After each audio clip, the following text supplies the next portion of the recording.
All right, so you might have heard that Oracle is in deep trouble. They are about to potentially default on a lot of their credit. They're sitting on something like 126 or 127 billion dollars of debt, and a good chunk of that is due within the next 3 years, and they can't pay it back.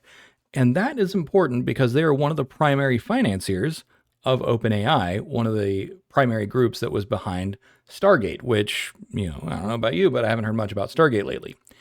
Now, beyond that, there are four reasons that I think that OpenAI is pretty much doomed. Like, structurally, there is no reason that OpenAI would really exist. Now, I am very bearish, so you may or may not agree with me, but here we go. So, the market price, which OpenAI is valued at $500 billion, and they're looking at more investments at $750 billion. So, how is this a $1 trillion company? The myth is that there's an AGI lottery ticket. So investors aren't buying a business, they are buying a chance at a singular outcome. The invention of the digital god.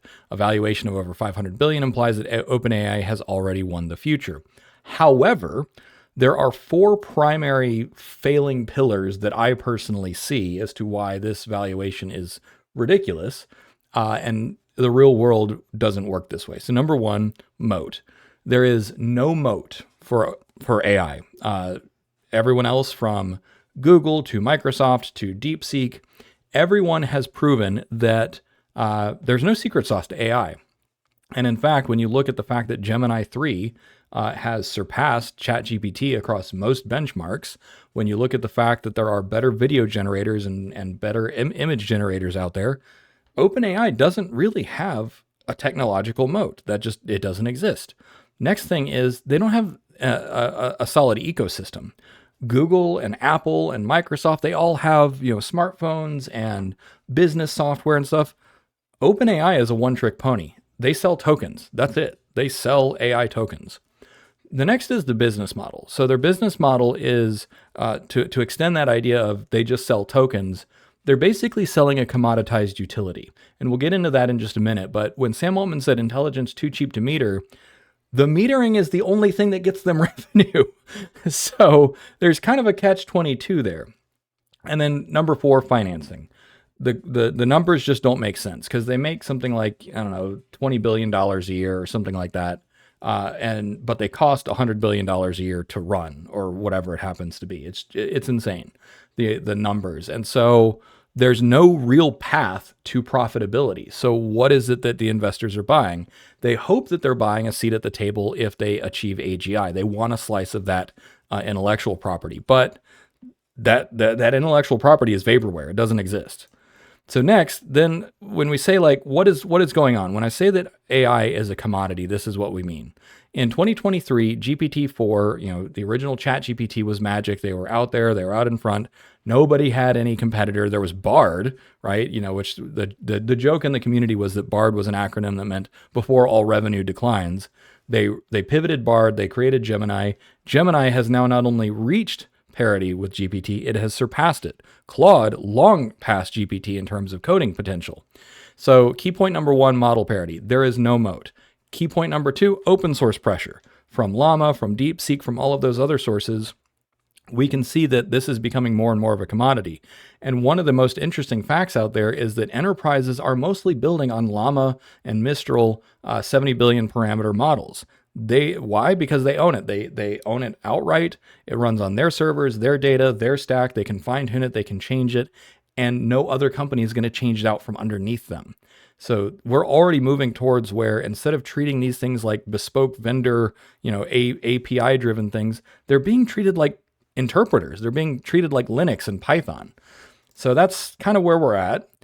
Now, here's the other thing is when we talk about distribution, and please ignore the errors that Notebook LM made. When we talk about an operating system or distribution, OpenAI is just selling tokens. So the only way to use OpenAI is with ChatGPT, which is why they released a web browser. I haven't heard anyone talk about their web browser. I don't know, have you? Like, of course, there was a little bit of hype when they released it, but kind of went away. Whereas Apple and Google and Microsoft, they all have fully realized operating systems and ecosystems into which they can integrate any AI product or platform. So when you have a smartphone, that you can deliver Gemini to, and that's your preferred default, or when you have iOS or when you have Windows, that is what you do. And also, by the way, when you have Windows Copilot, you don't care what model is underneath it.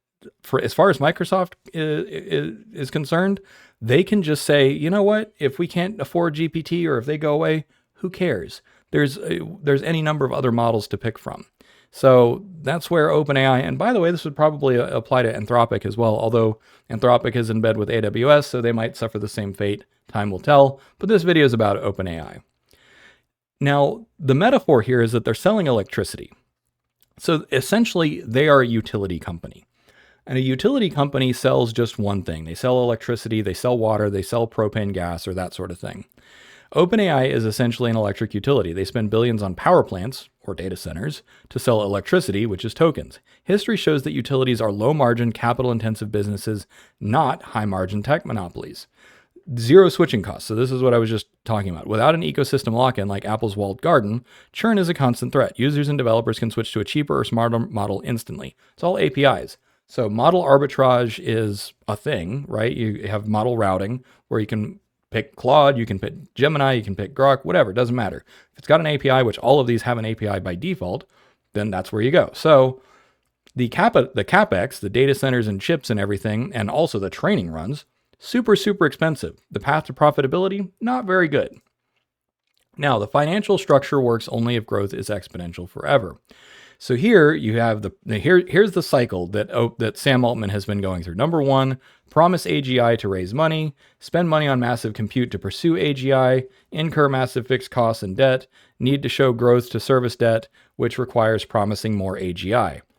So they spend something like $100 billion annually, and they always need more, just more. Now, there's, of course, memes and jokes going around the internet about, like, I promise just $1 trillion more and I'll give you AGI. It's kind of what Sam Altman is saying. Notice that Sam Altman has been much quieter about that lately.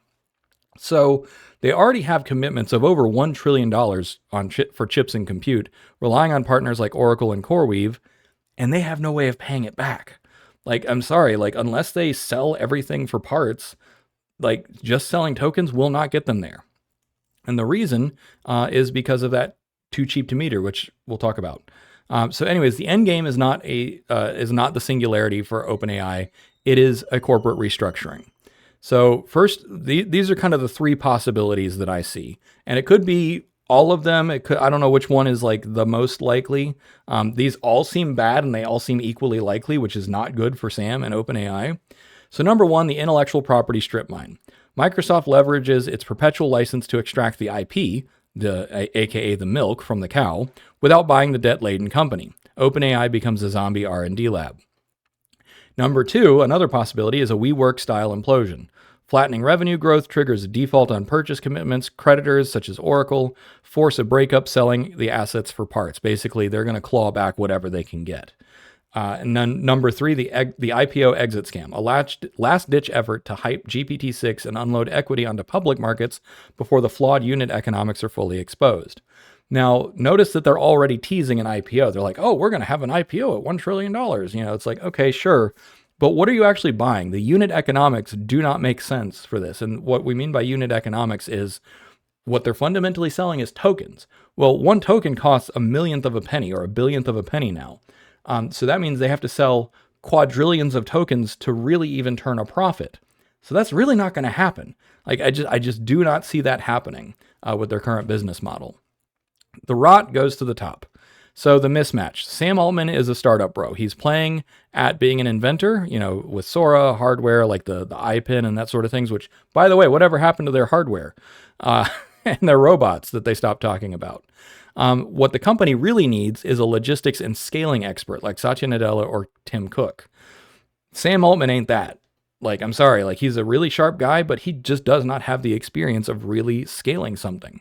And then there is all the legal nonsense that they've done. So they restructured this last October to a public benefit corporation to create a poison pill.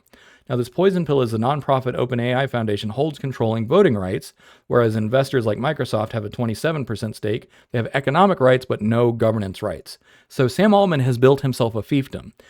My personal view is that what Sam Altman really wants is a legacy. he's made the right noises about like, oh, we're going to make AGI for the benefit of humanity. But at every turn, he consolidates his power and his legacy and his financial future. I know he says that he doesn't do it for money, but he drives a $5 million Koenigsegg to work, and he wears like, I don't remember how much his watch, but he was spotted with a watch that was like $400,000.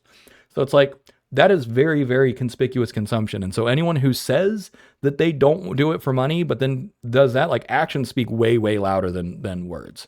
So, it's like, what does Sam Altman really want here? Now, when he said intelligence too cheap to meter, this wasn't a promise, it was a confession. The historical part, this is actually very similar to nuclear. So where he got this from was power too cheap to meter. Sam Altman's line echoes Lewis Strauss's 1954 promise about nuclear power. Nuclear energy became efficient, but the astronomical capital cost of the plants meant the electricity could never be cheap, or I guess the electricity was too cheap to pay back the construction debt. So they basically, let me start over and say this again. Nuclear energy can lower the cost of energy so much that you'll never pay back the construction. And we actually saw this in France, where for a brief period of time, just a couple days ago, in France, they had such a surplus of energy that electricity was free. You can't turn a profit if what you're trying to sell is free sometimes. So as you build more and more AI and more data centers, that lowers the marginal cost, so then it no longer pays for itself. So OpenAI's reality, they are spending $100 billion plus on the plant, Stargate, to generate electricity, the tokens, that alternative open source alternatives are giving away for free. So the conclusion is inevitable. When marginal cost of your product approaches zero, you cannot service $1 trillion in debt. It's not how it works. You become a regulated utility, not a VC-backed unicorn. Now, the great unbundling is what's going to happen. This is what I think is going to happen. So the nuclear age, the age of big iron and big data centers. Now, I'm not saying that we're not going to need more data centers. Of course, we're going to need more data centers just because AI is getting bigger and so on and so forth.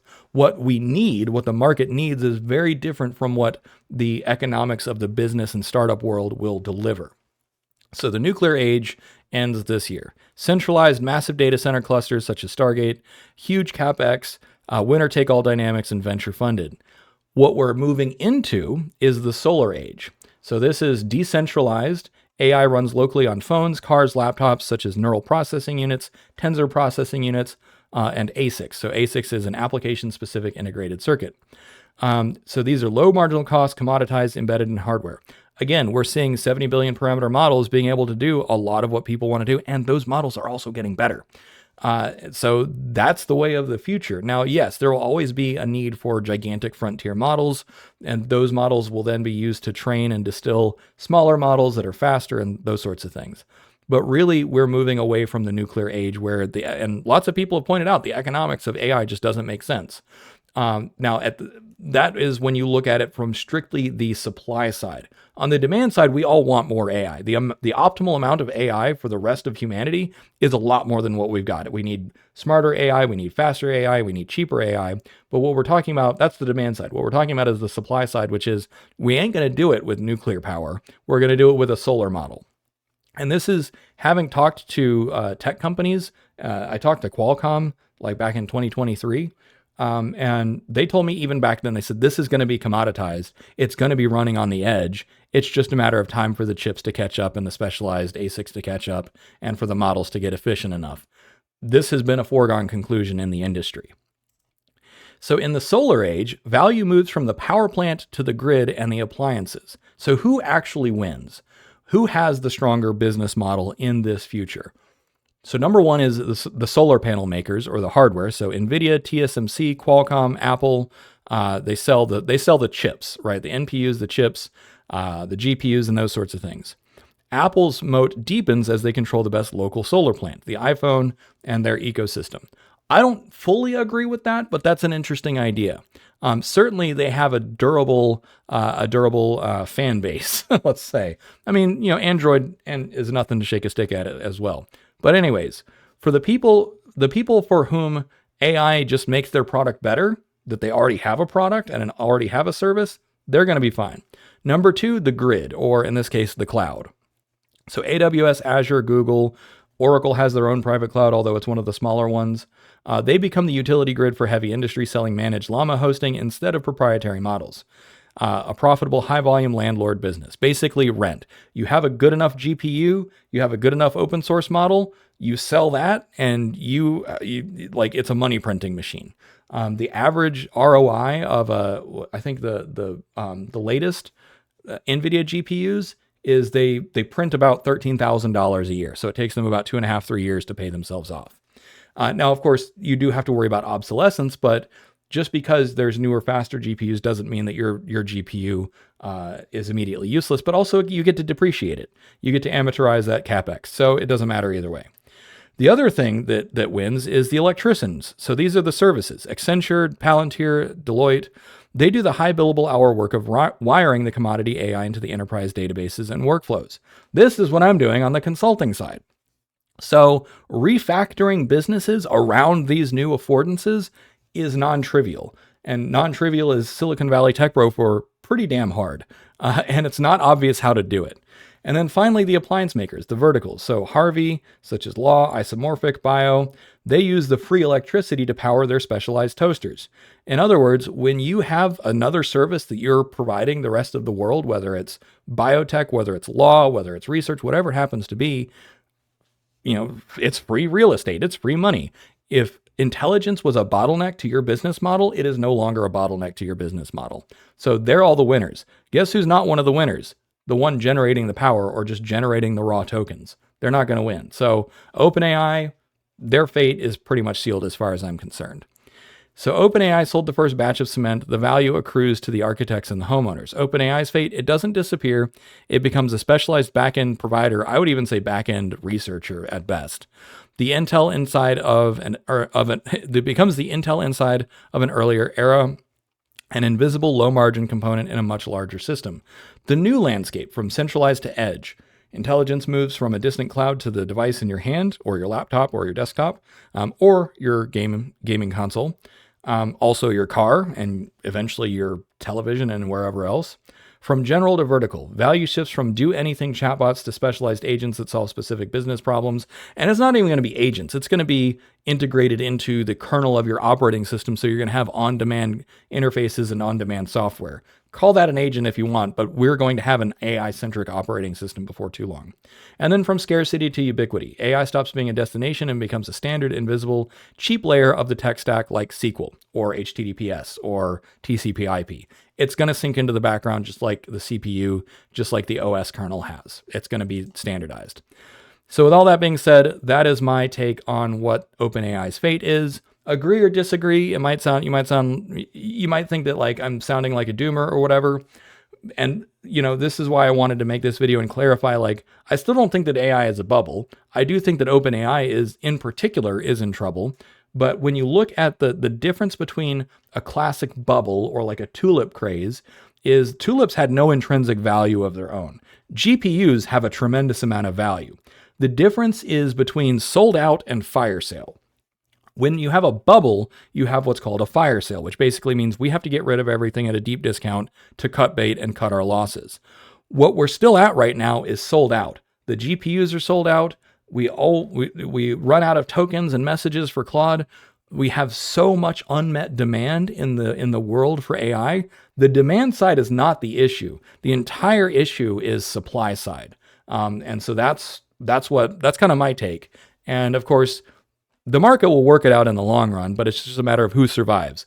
Personally, I don't think that OpenAI is going to survive, not in its current structure. All right, thanks for watching. Cheers.